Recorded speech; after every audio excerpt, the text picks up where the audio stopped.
ഒരു കോൺട്രവേഴ്സി നിൽക്കുന്നത് നമ്മൾ സ്വന്തം രേണു ചേച്ചിയാണല്ലോ, എന്റെ സുഹൃത്തും കൂടിയാണ്, അല്ലെങ്കിൽ സിസ്റ്റർ പോലെ തന്നെയാണ് എനിക്ക്. അപ്പോൾ ചേച്ചിയുടെ കുറച്ച് കാര്യങ്ങൾ, അവരുടെ കുടുംബത്തെ കാര്യങ്ങളോ അല്ലെങ്കിൽ കുടുംബം നടക്കുന്ന കാര്യങ്ങളോ ഒന്നും എനിക്ക് അറിയത്തില്ല. എനിക്ക് അറിയുന്ന കുറച്ച് കാര്യങ്ങൾ നിങ്ങളുമായിട്ട് ഷെയർ ചെയ്യാം. അതുകൊണ്ടാണ് ഞാൻ വീഡിയോ വന്നത്. കാരണം ഒരാളെ ഇങ്ങനെ ഒരുപാട് പേര് ഇങ്ങനെ കൂട്ടമായി ആക്രമിക്കണം കാണുമ്പോൾ ഒരു ഫ്രണ്ടിന്റെ രീതിയിൽ എനിക്ക് കണ്ടു നിൽക്കാൻ ഭയങ്കര ബുദ്ധിമുട്ടുള്ള കാര്യമാണ്. അപ്പോൾ നമ്മുടെ എത്ര വർഷങ്ങൾ അതിനുള്ള അശ്വസിച്ചിട്ട് മരിച്ച സ്റ്റിൽ ആ സമയം മുതൽ ഈ സമയം വരെ വേട്ടടിക്കൊണ്ടിരിക്കുകയാണ് അല്ലെ. ഒരു ഭർത്താവില്ലാത്ത സ്ത്രീ വേറെ വൃത്തിയുടെ ജോലിക്കൊന്നും പോണത്, അന്തസ്സായിട്ട് ആൽബം ചെയ്യുന്ന ചേച്ചിക്ക് ഇഷ്ടപ്പെടുന്ന എല്ലാ കാര്യം ചെയ്ത് ചേച്ചി സ്വന്തമായിട്ട് അതിനൊരു വരുമാനം ഉണ്ടാക്കണം. ഒരാളെ പച്ചമാംസം കഴിച്ചിട്ടോ അല്ലെങ്കിൽ ഒരാളെ തെറി പറഞ്ഞിട്ടോ അല്ലെങ്കിൽ ഒരാളെ മൃഗമായി ഉപദ്രവിച്ചിട്ടോ ഒന്നല്ലോ ചേച്ചി ഉണ്ടാക്കുന്നത്. പിന്നെ ചില സമയത്തൊക്കെ ചേച്ചി വായന്ന് വരുന്ന കാര്യങ്ങൾ ചേച്ചിക്ക് തന്നെ വിനയായിട്ടും ഉണ്ട്. അത് ഓക്കെ, അതൊരു കാര്യമായിട്ട് തന്നെ നിൽക്കുന്നുണ്ട്. ഓക്കെ, ശരി, ചില ചേച്ചി കാര്യങ്ങളൊക്കെ നമുക്ക് തന്നെ അക്സെപ്റ്റ് ചെയ്യാൻ പറ്റാത്ത രീതിയിലൊക്കെ ഉണ്ടായിട്ടുണ്ട്. നമ്മൾ ചേച്ചിയോട് ഓപ്പൺ ആയിട്ട് പറയാറുണ്ട്. ചേച്ചി അക്സെപ്റ്റ് ചെയ്യാൻ ഒരു മനസ്സുള്ള ഒരു വ്യക്തി കൂടിയാണ് ചേച്ചി. മാത്രമാണ് കിച്ചു ഈ ഒരു കാര്യം മനസ്സിലാക്കണം. ഈ പറഞ്ഞു തരുന്ന ആൾക്കാരൊന്നും കിച്ചിന്റെ കൂടെ 100% മരണം ഉണ്ടാവണം എന്നില്ല. പകരം കിച്ചിന്റെ കൂടെ ഉണ്ടാകുന്നത് കിച്ചുന്റെ മൂന്നാമയായും കിച്ചുന്റെ ഇപ്പൊ മൂന്നാമക്ക് ജനിച്ച ഋതപ്പനായാലും ഇവരൊക്കെയാണ് നിങ്ങളുടെ കൂടെ ഉണ്ടാവുള്ളൂ. ഈ പറഞ്ഞു തരുന്ന ആൾക്കാരൊക്കെ എന്തിനാണ് പറഞ്ഞു തരുന്നത് ആദ്യം ബോധത്തോടെ ഒന്ന് മനസ്സിലാക്കിയിട്ട് വേണം പ്രവർത്തിക്കാനായിട്ട്.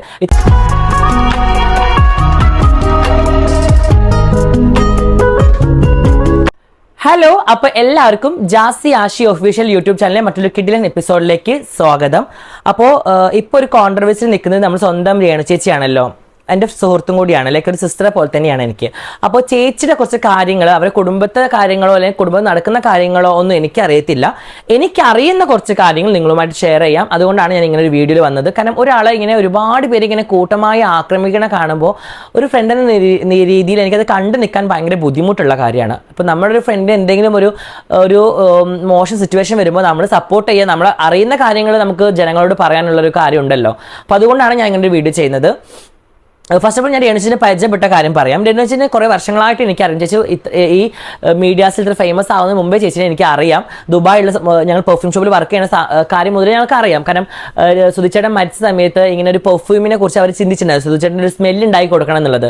അപ്പോൾ അന്ന് ഞാൻ ചേച്ചിനെ കോൺടാക്ട് ചെയ്തിട്ടുണ്ടായിരുന്നു, ഞാൻ ചെയ്ത് തരാമെന്നൊക്കെ പറഞ്ഞിട്ട്. പക്ഷേ അൺഫോർച്ചുനേറ്റ്ലി പിന്നെ ലക്ഷ്മി നക്ഷത്ര ദുബായിലേക്ക് പോയിട്ട് യൂസഫ് ഖാനെ കണ്ടിട്ട് യൂസഫ് ഖാൻ ഒരു പെർഫ്യൂം ഉണ്ടാക്കി കൊടുക്കുന്നത്. അപ്പോൾ നമുക്കത് ചെയ്ത് കൊടുക്കണം ഒരു ആഗ്രഹം ഉണ്ടായിരുന്നു എനിക്ക്. അപ്പോൾ അങ്ങനെ മുതലേ ഉണ്ട് ഒരു കോണ്ടാക്ട് ഉണ്ട് ചേച്ചിനായിട്ട്. അപ്പോൾ ഇടയ്ക്ക് ഇങ്ങനെ സംസാരിക്കും, കാര്യങ്ങൾ അറിയും. പിന്നെ ഞാൻ ചെയ്യുന്ന വീഡിയോസൊക്കെ ചേച്ചി ലൈക്ക് ചെയ്യാറുണ്ട്, ചേച്ചി എന്നോട് സംസാരിച്ചു പറയാറുണ്ട് ചില വീഡിയോസൊക്കെ ഇത് നന്നായിട്ടുണ്ട്, ഈ ചെയ്ത വീഡിയോസ് അടിപൊളിയായിട്ടുണ്ട്. അങ്ങനെ ഒരു നോർമൽ കോണ്ടാക്ട് ഉണ്ടായിരുന്നു ഞങ്ങൾ തമ്മിൽ. അതൊക്കെ കഴിഞ്ഞ് പിന്നെ ചേച്ചി കുറച്ചും കൂടെ ഒക്കെ ഫേമസ് ആയ സമയത്ത് പിന്നെ ഞങ്ങൾ നല്ല കോണ്ടാക്റ്റ് ആയി, നല്ല ഫ്രണ്ട്സ് ആയി, കാര്യങ്ങൾ അങ്ങോട്ടും ഇങ്ങോട്ടൊക്കെ അപ്ഡേറ്റ് ചെയ്യാറുണ്ട്. ഞങ്ങൾ ഒരുമിച്ച് ഒരുപാട് വർക്കുകൾ ചെയ്തിട്ടുണ്ട്, ഒരുപാട് സ്റ്റേജ് ഇവന്റുകൾ ചെയ്തിട്ടുണ്ട്. കണ്ണൂർ തന്നെ തെൻസിർഖാൻ്റെ കണ്ണൂർ മാമാങ്കോ മഹോത്സവം എന്നൊരു പരിപാടിയൊക്കെ 16-ാം തീയതി ചേച്ചിയുടെ പരിപാടി, 17-ാം തീയതി എൻ്റെ പരിപാടി. അപ്പോൾ ഞങ്ങൾ ഒരുമിച്ചാണ് ഉണ്ടായതൊക്കെ കൂത്തുപറമ്പ് മഹോത്സവത്തിനൊക്കെ. അത് പോരാണ്ട് ഞങ്ങൾ തെൻസിർഖാൻ്റെ 2-3 ആൽബത്തിലൊക്കെ വർക്കിൽ ഞങ്ങൾ ഒരുമിച്ച് വർക്ക് ചെയ്തിട്ടുണ്ട്. ഇപ്പോൾ കുഞ്ഞുപെങ്ങളുടെ കല്യാണം ആയിക്കോട്ടെ, അത് മുമ്പുള്ള ഞങ്ങളെ ആൽബം എൻ്റെ ആഷിയുടെ ആൽബം കഴിഞ്ഞിട്ട് അവരെ വർക്കൊക്കെ ഉണ്ടായ സമയത്തൊക്കെ ഞങ്ങൾ ഇടയ്ക്ക് സംസാരിക്കാനൊക്കെ പോവാറൊക്കെ ഉള്ള ഒരു കാര്യമായിരുന്നു. ഇപ്പം കൊച്ചിയിൽ വരുമ്പോൾ പിന്നെ ഇനാഗുറേഷന് ഒരുമിച്ച് 1-2 ഇനാഗുറേഷൻ ഞങ്ങൾ ഒരുമിച്ച് ചെയ്തിട്ടുണ്ട്. തൃശ്ശൂർ, കൊടുങ്ങല്ലൂർ, അങ്ങനെ എറണാകുളം ഈ ഭാഗത്തൊക്കെ അങ്ങനെ ചെയ്തിട്ടൊക്കെ ഉണ്ട്. അപ്പം അങ്ങനെയൊക്കെ നല്ല സുഹൃത്തുക്കളാണ്. അതവിടെ നിൽക്കട്ടെ, സുഹൃത്ത് ബന്ധം ഇതാണെന്നുള്ളത് ഞാൻ നിങ്ങളോടൊന്ന് അറിയിച്ചെന്നാണ്. അപ്പോൾ അത് കൂടാണ്ട് പിന്നെ രേണു ചേച്ചി എന്ന് പറയുന്നൊരു വ്യക്തിനെ നമുക്കൊന്ന് എടുത്ത് പറയാം. ഒരാൾക്കാൾ എത്ര വർഷങ്ങളായി നിങ്ങൾ ആലോചിക്കുക, സുധിച്ചേട്ടൻ മരിച്ച സ്റ്റിൽ ആ സമയം മുതൽ ഈ സമയം വരെ വേട്ടയാടിക്കൊണ്ടിരിക്കുകയാണ് അല്ലേ. ഒരു ഭർത്താവില്ലാത്ത സ്ത്രീ വേറെയുള്ള വൃത്തികെട്ട ജോലിക്കൊന്നുമല്ലേ പോണത്, അന്തസ്സായിട്ട് ആൽബം ചെയ്യുന്നതാണെങ്കിൽ ചേച്ചിക്ക് ഇഷ്ടപ്പെടുന്ന എല്ലാ കാര്യവും ചെയ്ത് ചേച്ചി സ്വന്തമായിട്ട് അതിനൊരു വരുമാനം ഉണ്ടാക്കുകയാണ്. ഒരാളെ പച്ചമാംസം കഴിച്ചിട്ടോ അല്ലെങ്കിൽ ഒരാളെ തെറി പറഞ്ഞിട്ടോ അല്ലെങ്കിൽ ഒരാളെ മൃഗീയമായി ഉപദ്രവിച്ചിട്ടോ ഒന്നല്ലല്ലോ ചേച്ചി ഉണ്ടാക്കുന്നത്. പിന്നെ ചില സമയത്തൊക്കെ ചേച്ചിയുടെ വായന്ന് വരുന്ന കാര്യങ്ങൾ ചേച്ചിക്ക് തന്നെ വിനയായിട്ട് ഉണ്ട്. അത് ഓക്കെ, അതൊരു കാര്യമായിട്ട് തന്നെ അവിടെ നിൽക്കുന്നുണ്ട്. ഓക്കെ, ശരി, ചില സമയത്ത് ചേച്ചിയുടെ കാര്യങ്ങളൊക്കെ നമുക്ക് തന്നെ അക്സെപ്റ്റ് ചെയ്യാൻ പറ്റാത്ത രീതിയിലൊക്കെ ഉണ്ടായിട്ടുണ്ട്. നമ്മളത് ചേച്ചിയോട് ഓപ്പണായിട്ട് പറയാറുണ്ട്. ചേച്ചി അത് അക്സെപ്റ്റ് ചെയ്യാൻ ഒരു മനസ്സുള്ളൊരു വ്യക്തി കൂടിയാണ് രേണു ചേച്ചി. പിന്നെ ചേച്ചീനായിട്ടുള്ള വേറൊരു ബോണ്ട് എന്ന് പറയുന്നത് എൻ്റെ സുഹൃത്ത് കരീഷ്മ, നിങ്ങൾക്ക് എല്ലാവർക്കും അറിയാം. കരീഷ്മയാണ് ചേച്ചിയുടെ മാനേജർ, പേഴ്സണൽ മാനേജർ കരീഷ്മയാണ്. അപ്പോൾ കരീഷ്മ ചേച്ചിയുടെ വീട്ടിലിടയ്ക്ക് ഞങ്ങൾ കൂടാറുണ്ട്.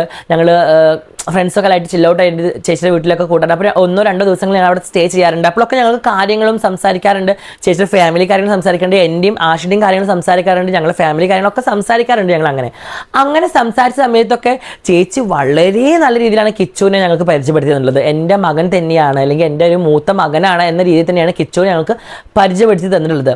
കിച്ചു ഇടയ്ക്കൊക്കെ ഞങ്ങൾ ആ സമയത്തൊക്കെ ഉള്ള സമയത്ത് കിച്ചു വിളിക്കാറുണ്ട്, രണിച്ചിനോട് ക്യാഷ് ചോദിക്കാറുണ്ട്. ചേച്ചി ക്യാഷ് ഇട്ട് കൊടുക്കുന്നത് ഞാൻ എൻ്റെ കണ്ണുകൊണ്ട് കൊണ്ട് കണ്ടിട്ടുണ്ട്. എനിക്കത് നുണ പറയേണ്ട ഒരു ആവശ്യമില്ല, കാണാത്തൊരു കാര്യം. കാരണം കിച്ചുനായിട്ട് എനിക്ക് വലിയ ബന്ധമോ കാര്യങ്ങളോ സംസാരമോ ഒന്നും ഉണ്ടായിട്ടില്ല ഞങ്ങൾ.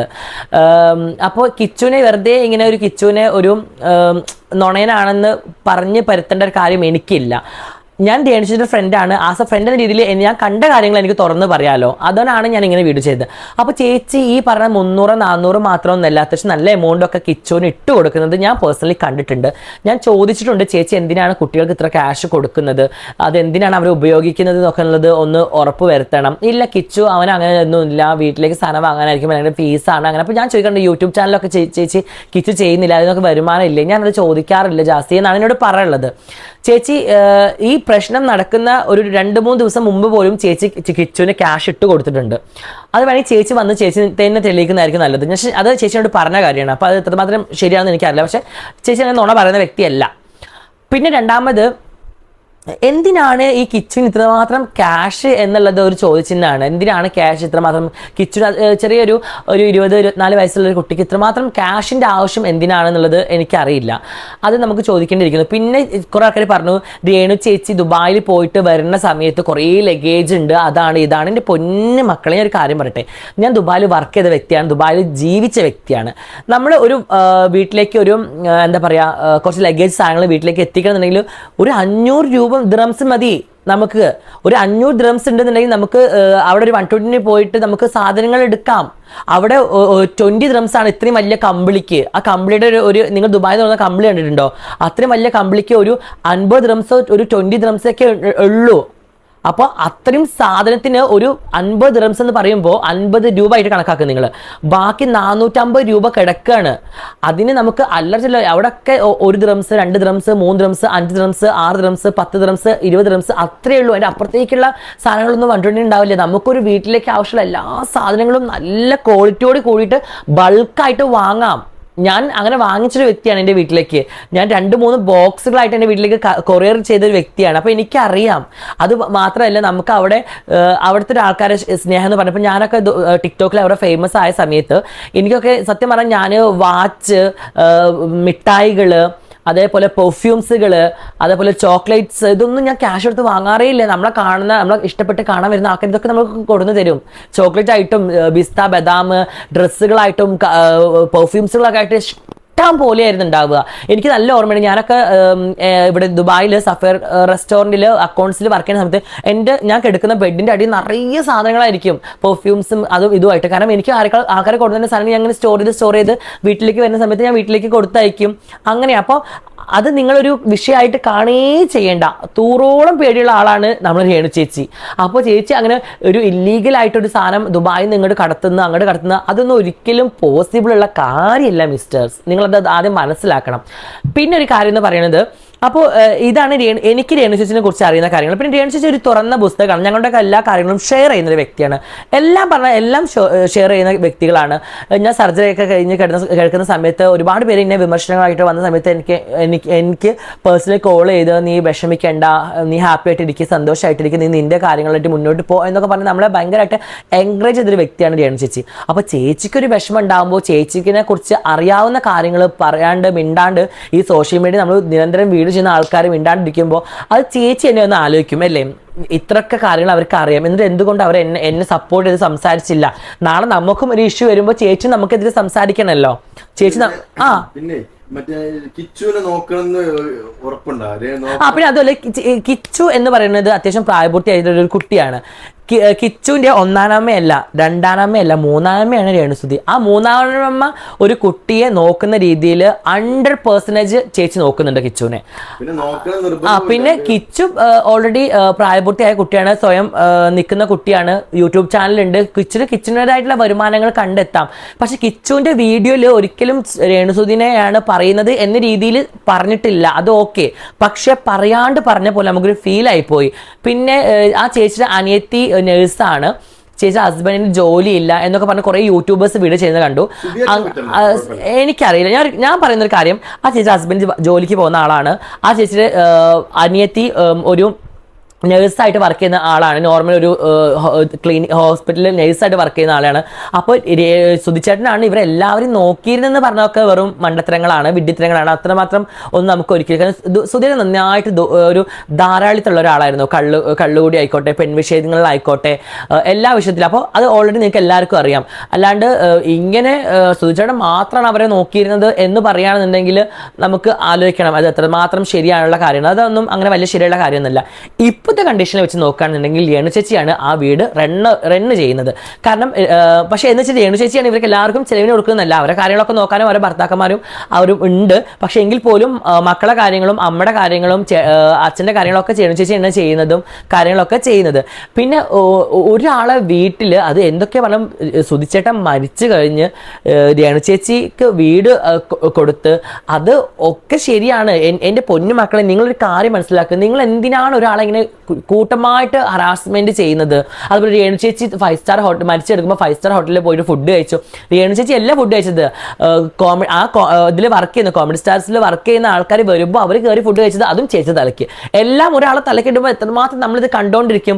സത്യം പറഞ്ഞാൽ നിങ്ങൾ ഒരാളെ കൊല്ലുന്ന പോലെയാണ് ചെയ്യുന്നത്. കാരണം ആ ചേച്ചി കരഞ്ഞ് വന്ന് പറഞ്ഞപ്പോൾ എന്നെ വിളിച്ചപ്പോൾ കരഞ്ഞോണ്ടാണ് സംസാരിച്ചത്.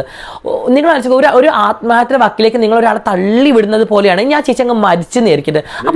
അപ്പൊ നിങ്ങൾക്ക് സമാധാനമാവോ? അപ്പൊ നിങ്ങൾ പറയും അയ്യോ പാവം ചേച്ചിയില്ലേ, അതെയോ അത് മരിച്ചു പോയി, എന്തൊക്കെയായാലും അത് പാവമായിരുന്നു. അങ്ങനെ അപ്പൊ ഒരു പാവം എന്ന് പറഞ്ഞിട്ട് എന്ത് കാര്യമാണുള്ളത്? നിങ്ങൾ ജീവിച്ചിരിക്കുമ്പോഴാണ് ഒരാളെ സംരക്ഷിക്കേണ്ടത്. അല്ലാണ്ട് മരിച്ചു കഴിഞ്ഞിട്ട് ആ ചേച്ചി അങ്ങനെയാണ് ഇങ്ങനെ അതിൽ ഒന്നും ഒരു അറുത്തുള്ള കാര്യമല്ല. എന്നെ വിളിച്ചപ്പോൾ ചേച്ചി പറഞ്ഞത് ഞാൻ മരിച്ചാൽ ഈ വിഷയങ്ങൾ തീരോ, ഞാൻ മരിച്ചതൊക്കെ തീരോ, എന്തിനാണ് അവർ അങ്ങനെ പറഞ്ഞത് എന്നൊക്കെ ചേച്ചി പൊട്ടിക്കറിയായിരുന്നു. കിച്ചുവിന്റെ ഒരു ഫേസ്ബുക്ക് പോസ്റ്റ് കണ്ടാൽ നിങ്ങൾക്ക് മനസ്സിലാവും. കാരണം ചേച്ചിനെ നിരന്തരമായിട്ട് വളരെ മോശമായിട്ട് ചേച്ചിനെ താറടിക്കുന്ന ഒരു യൂട്യൂബർ ഉണ്ട്. ആ യൂട്യൂബറിന്റെ കൂടെയാണ് കിച്ചുവിന്റെ ഫോട്ടോ ഉണ്ടായിരുന്നത്. അഫ്കോഴ്സ് നിങ്ങൾക്ക് മനസ്സിലാക്കാം ഇത് എവിടെ നിന്നാണ് കുട്ടിക്ക് വിഷം ഇഞ്ചക്ട് ചെയ്തിട്ടുണ്ടാവുക എന്നുള്ളത്. ഇതിപ്പോൾ ഇത് പറഞ്ഞ ശേഷം എനിക്കും ഇത് കുറേ വീഡിയോസ് ഒക്കെ ചെയ്യും, എന്നെ ഒരുപാട് വീഡിയോസ് ചെയ്തിട്ടുണ്ട്. പച്ച നുണ എന്ന് പറഞ്ഞാൽ ാണ് ആ പെൺകുട്ടി പറയുന്നത്. ഭയങ്കര മോശമായിട്ടുള്ള രീതിയിൽ പലതും ഭയങ്കര മോശമായ രീതിയിൽ ചിത്രീകരിച്ചുകൊണ്ട് നമ്മളെ താറടിക്കുന്ന ഒരു വ്യക്തിയാണ് അയാൾ. ഇങ്ങനെയുള്ള ആൾക്കാരുടെ കാര്യങ്ങൾ നിങ്ങൾ കേൾക്കല്ലേ, നിങ്ങൾ സത്യത്തിന്റെ ഭാഗത്തേക്ക് നിൽക്കുക. പിന്നെ എല്ലാത്തിനും അപ്പുറത്തേക്ക് കർമ്മ എന്ന് പറഞ്ഞ സംഭവം ഉണ്ടല്ലോ, നിങ്ങൾക്ക് ഇത് ഇന്നല്ലെങ്കിൽ നാളെ ഇത് തെളിയും. ഇത് കർമ്മ എന്താണെന്നുള്ളത് നിങ്ങൾക്ക് മനസ്സിലാവുമല്ലോ. എനിക്കറിയുന്ന കുറച്ച് കാര്യങ്ങളാണ് നിങ്ങളോട് ഷെയർ ചെയ്തത്. കാരണം എനിക്ക് അറിയുന്ന ഒരു രേണു ചേച്ചി ഉണ്ട്. ആ ചേച്ചി ഒരിക്കലും ഒരാളെയും മോശമായിട്ട് ഉപദ്രവിക്കാനോ ഒരാളെയും കളിയാക്കാനോ അല്ലെ ഒരാളെ അങ്ങനെ മാനസികമായിട്ട് ഉപദ്രവിക്കാനോ നിൽക്കുന്ന ഒരാളല്ല. ഞാൻ പറയട്ടെ, ചേച്ചിയുടെ കയ്യിൽ 100 രൂപ ഉണ്ടെന്നുണ്ടെങ്കിൽ ആ 100-ൽ 90 രൂപയും ചേച്ചി ഒരാൾ ചോദിച്ചാൽ ചേച്ചി കൊടുക്കും. ചേച്ചിക്ക് അങ്ങനെ വലിയ ക്യാഷിന് ആർത്തിയുള്ള ആളോ അല്ലെങ്കിൽ ക്യാഷായിട്ട് ജീവിക്കുന്ന വ്യക്തിയൊന്നും അല്ല. പക്ഷെ ജീവിക്കാൻ കുറച്ച് ക്യാഷ് വേണം, അത് സത്യസന്ധമായിട്ടുള്ള കാര്യമാണ്. ക്യാഷ് ഉണ്ടെങ്കിൽ തന്നെയാണ് എല്ലായിടത്തും. പിന്നെ ഒരാൾ സബ്ബ് തുടങ്ങുക, അതൊക്കെ അവരുടെ പേഴ്സണൽ കാര്യം. സബ്ബ് ഇപ്പം എത്രയോ നടന്മാരും ഒക്കെ സബ്ബ് ചെയ്യുന്നുണ്ട്. അവർക്കൊന്നും ഇല്ലാത്ത പ്രശ്നം എന്തിനാണ് രേണു ചേച്ചിക്ക്? അവരുടെ രീതിയിൽ എന്തെങ്കിലും ചെയ്ത് ജീവിക്കട്ടെ, എന്തെങ്കിലും കാണിച്ച് ജീവിക്കട്ടെ. അതൊന്നും നമുക്ക് നോക്കാനോ നമ്മൾ ഒരാളെയും അന്നം അവരെ വായന്ന് എടുക്കാനോ അല്ലെങ്കിൽ ഒരു അന്നം നമ്മളെ ഇതെടുത്ത് അവരെ വായൻ്റെ ഉള്ളിൽ കുത്തിത്തിരാനോ നമുക്കൊന്നും ഒരാൾക്കും ഒരു റൈറ്റ്സും ഇല്ല. അത് ആദ്യം മനസ്സിലാക്കണം.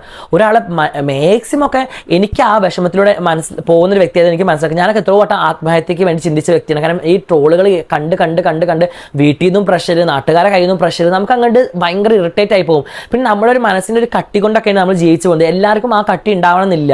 പറഞ്ഞു വരുമ്പോൾ ഞാൻ ഒരു കാര്യം പറയാം നിങ്ങളോട്. എൻ്റെ ഒരു സുഹൃത്തുണ്ടായിരുന്നു അനന്യ അലക്സ്. അനന്യ മരിക്കാൻ കാരണം അനന്യ സൂയിസൈഡ് ചെയ്താണ്. ഒരിക്കലും ഞാനും എൻ്റെ കമ്മ്യൂണിറ്റിയിലുള്ള അനന്യ അറിയുന്ന വ്യക്തികളോ ആരും വിചാരിച്ചില്ല അനന്യ ഒരിക്കലും സൂയിസൈഡ് ചെയ്യുന്ന. ആ വ്യക്തികൾക്ക് പോലും ഒരു നിമിഷത്തേക്ക് മൈൻഡ് ഇങ്ങനെ ആയി പോയിന്നുണ്ടെങ്കിൽ അത്രക്കൊന്നും മൈൻഡ് ഇല്ലടോ ഈ പറഞ്ഞ രേണു ചേച്ചി എന്ന് പറഞ്ഞ വ്യക്തിക്ക്. അപ്പം നിങ്ങളൊന്ന് ചിന്തിച്ച് നോക്ക്. ഒരു നിമിഷത്തിന് ഇതിൽ ആ ചേച്ചി ആത്മഹത്യ ചെയ്താൽ ആ ചേച്ചിയുടെ കുടുംബത്തിന് പോവും, ആ മക്കൾക്ക് പോവും, എല്ലാവർക്കും പോവും. നമുക്ക് ആർക്കെങ്കിലും എന്തെങ്കിലും വരുമോ? അപ്പോൾ എന്തിനാണ് ഒരാളെ ഇങ്ങനെ ക്രൂരമായിട്ട് ഇങ്ങനെ കൂട്ടമായിട്ടൊക്കെ നിങ്ങൾ ആക്രമിക്കുന്നത്? അത് വേണ്ട, നിങ്ങൾ ഒഴിവാക്ക്. നിങ്ങൾ നല്ലത് പറയണ്ട. എന്തിനാണ് ഒരാളെ ഇങ്ങനെ മോശമാക്കുന്നത്? ഇത് പൊതുവേ ഒരു കാര്യമുണ്ട്. ഇപ്പോൾ സോഷ്യൽ മീഡിയ കുറച്ച് ഫേമസ് ആയി നിൽക്കുന്ന കുറച്ച് രേണു സുധി അതേപോലെ കുറച്ച് ആൾക്കാർ, ഇപ്പം ഞാൻ ഫേമസ് എന്നല്ല പറയാം, ഞാൻ ഇങ്ങനത്തെ ആൾക്കാരൊക്കെ പിടിച്ച് വീഡിയോ ചെയ്യുമ്പോൾ അത് കണ്ടുകൊണ്ടിരിക്കാനും ലൈക്ക് തരാനും റീച്ച് തരാനും ഒക്കെ ഒരുപാട് പേരുണ്ടെന്നൊരു തോന്നൽ കൊണ്ടാണ് ഇവരെ മാനസികമായിട്ട് ഇങ്ങനെ പിന്തുടർന്നുകൊണ്ടേ ഇരിക്കുന്നത്. സത്യം പറഞ്ഞാൽ ഇവർക്ക് അതിലേക്കൊന്നും പ്രതികരിക്കാതിരിക്കുന്നതാണ് ഏറ്റവും വലിയ കാര്യം. കാരണം എന്നൊക്കെ ഒരുപാട് പേര് ട്രോളുന്നുണ്ട്. നല്ല ട്രോളുകളുണ്ട്, ഇല്ല എന്നല്ല. നല്ല ട്രോളുകൾക്ക് ഞാൻ നല്ല രീതിയിൽ കമൻറ്റുകൾ ഇടാറുണ്ട്. അക്കൗണ്ടിൽ പോയിട്ട് ഞാൻ എൻ്റെ അക്കൗണ്ടിൽ സ്റ്റോറി ആയിട്ട് വെക്കുന്നത് വരുന്ന വ്യക്തിയാണ്. നല്ല ട്രോളുകൾ, ചീത്ത ട്രോളുകൾ ഞാൻ ബ്ലോക്ക് ചെയ്ത് മാറ്റാറ്. കാരണം നമുക്ക് ആ നെഗറ്റീവ് കാണണ്ട, കേൾക്കണ്ട, അവരെന്തെങ്കിലും ആയിക്കോട്ടെ. അപ്പോൾ എനിക്ക് പറയാനുള്ളത് ഇത്രമാത്രമാണ്. കിച്ചു ഈ ഒരു കാര്യം മനസ്സിലാക്കണം. ഈ പറഞ്ഞു തരുന്ന ആൾക്കാരൊന്നും കിച്ചുവിൻ്റെ കൂടെ 100% മരണം വരെ ഉണ്ടാവണം എന്നില്ല.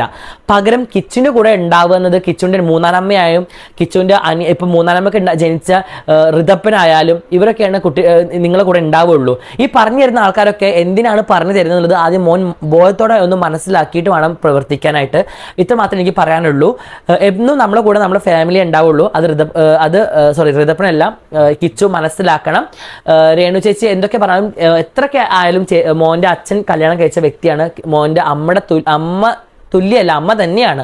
അത് മനസ്സിലാക്കിയിട്ട് വേണം മോൻ പെരുമാറാനായിട്ട്. കഴിഞ്ഞതെല്ലാം കഴിഞ്ഞു. ഇനി നല്ലൊരു കുടുംബം, നല്ലൊരു ഫാമിലി ഒക്കെ മോൻ്റെ കൂടെ ഉണ്ട്. ഇത്രയൊക്കെ പറഞ്ഞിട്ടും രേണു ചേച്ചി ഇതുവരെ കിച്ചുവിനെ ഒരു കുറ്റോ അല്ലെങ്കിൽ ഒരു കാര്യത്തിന് പോലും കിച്ചുവിനെ എതിർത്തോ എന്നോട് പറഞ്ഞിട്ടില്ല. ഇപ്പോഴും എൻ്റെ മകനാണ്, അവന് അങ്ങനെ പറഞ്ഞിട്ടുണ്ടാവുക, അത് അവന് കുറേ ആൾക്കാർ വിഷം കൊടുത്തുകൊണ്ടായിരിക്കും, അല്ലെങ്കിൽ ഒരിക്കലും കിച്ചു അങ്ങനെ പറയുന്ന വ്യക്തിയല്ല എന്ന രീതിയിലാണ് എന്നോട് സംസാരിച്ചത്.